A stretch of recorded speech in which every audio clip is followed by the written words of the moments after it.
The woman behind the desk, Ethan Carter, was a single dad, juggling 2 part-time jobs and raising his 6-year-old daughter, Lily. Her asthma had flared up again, and he'd taken the day off to bring her to a small, out-of-the-way pediatric clinic on the outskirts of town. It wasn't fancy, but it was affordable, and that mattered more than anything right now. As he stepped into the quiet lobby, holding Lily's hand, he was surprised by the calm atmosphere. The place felt almost too serene, like a private spa, pretending to be a clinic. At the front desk sat a woman in a beige cardigan and black glasses, typing slowly and precisely on an old desktop computer. "Hi, name?" she asked without looking up.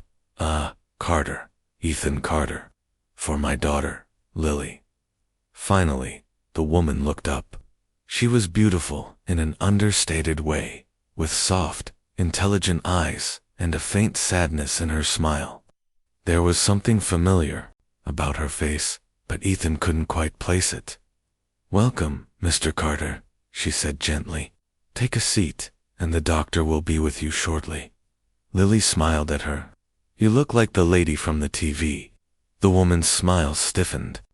"Lots of people say that," she replied softly. As Ethan waited, he kept glancing toward the receptionist. She was too polished, too graceful, and clearly out of place behind a reception desk in a forgotten corner of town. When the doctor called Lily in, Ethan smiled politely and followed his daughter to the back. The visit went fine.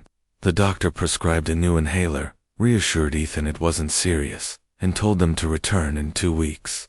On their way out, Ethan stopped at the front desk again. "Thank you," he said. "You were kind." The woman nodded. "She's a sweet girl. You're doing a good job, you know." Ethan blinked. People didn't usually say that. "Thanks. Honestly, most days I'm just holding it together." She tilted her head, then seemed to make a decision. "I'm on my break. Would Lily like a cocoa?" They sat in the quiet back garden of the clinic, sipping cocoa from paper cups. Lily played with a stray cat, giggling. Ethan finally said it. "You're not really a receptionist, are you?" The woman looked at him, startled. Then she smiled a different kind of smile, almost relieved. "No, I'm not." She took off her glasses and pulled her hair back. That's when it clicked. Ethan nearly dropped his cup. "Wait, you're Cassandra Vale, the tech billionaire. You disappeared 2 years ago, walked away from everything." "I didn't disappear," she said calmly. "I stepped back. My name was on every headline, every screen. I couldn't walk down the street without a camera in my face.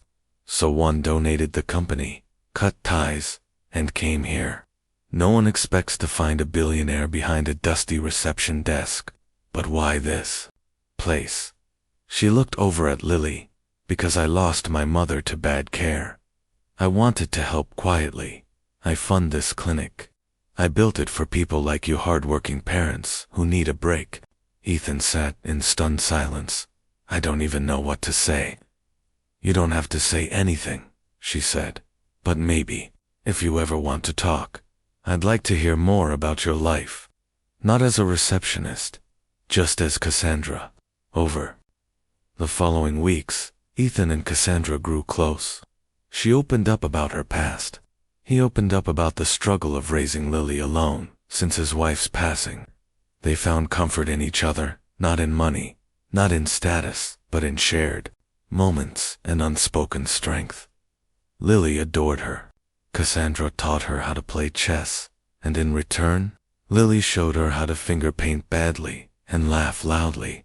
Months later, after a community fundraiser hosted at the clinic, Cassandra made a quiet announcement to the staff she was officially returning, not to tech, but to life, with Ethan and Lily at her side. And when they walked out of the clinic that day, she didn't feel like she was hiding anymore. She felt like she was home. Word spread slowly, first among the staff, then the local vendors, and finally the town itself. Whispers in the grocery store and curious glances at the coffee shop followed Cassandra wherever she went. People began to piece it together.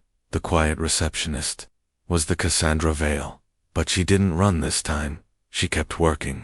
The front desk, answering calls, checking patients in, smiling at cranky toddlers and tired parents. She was different from the headlines, warmer, grounded, human. Some people came to the clinic just to catch a glimpse. Others stayed away, uncomfortable with the idea of someone so powerful, pretending to be ordinary. But Cassandra didn't waver. She had Lily and Ethan. As their friendship deepened into something more, Ethan found himself struggling not with his feelings, but with fear. Fear that he didn't belong in her world. Fear that someday she'd wake up and remember the billions she walked away from, and the kind of man she could be with. "Why me?" he asked her one night, sitting on the porch of her modest little cottage behind the clinic. Cassandra handed him a mug of tea and sat beside him. "Because you look at me like a person, not a headline. You didn't ask me for anything. You were kind when I didn't deserve it. You showed up for your daughter, even when you were barely hanging on. That means more to me than any yacht or Galala ever did." He looked at her, surprised. "But I can't offer you anything. You already do," she whispered. "You offer me peace." A few weeks later, Cassandra held a press conference not at a luxury hotel, but in the clinic's garden, surrounded by staff, patients, and neighbors. "I left the world of tech because I lost touch with what mattered," she said, her voice clear and steady. "But I've found it again in a place where people help each other without expecting anything in return. I'm still Cassandra Vale, but now I'm also just Cassie, a neighbor, a friend, a woman in love with a good man and his brave little girl." Reporters were stunned. Some ridiculed her, some applauded, but Cassandra didn't care. She stood in the sun, holding Ethan's hand, Lily giggling between them, her pigtails bouncing, unaware of the storm her new best friend Cassie had just stirred in the world over the next year.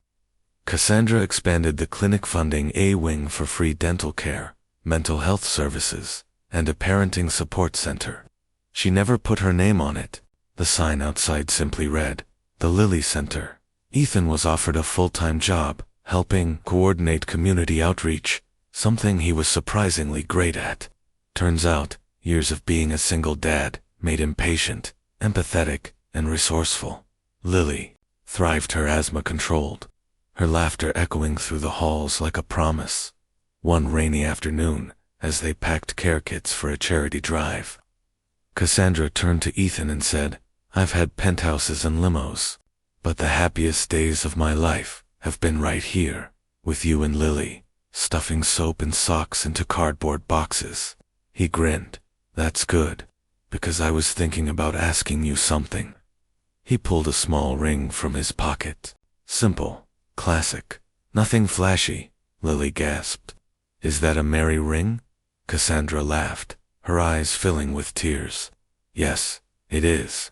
And she said yes right there, surrounded by volunteers, canned food, and the quiet hum of a life she chose. They didn't have a celebrity wedding. No magazines were invited. Just friends, family, clinic staff, and neighbors under a string of fairy lights in the garden. Cassandra walked down the aisle barefoot, holding Lily's hand, and when she kissed Ethan at the altar, the curious, once skeptical, cheered for the billionaire who left behind the world to find something far richer: love, purpose, a family. Behind a dusty reception desk, she had found everything she never knew she needed, and for the first time, she wasn't hiding anymore. She was exactly where she was meant to be.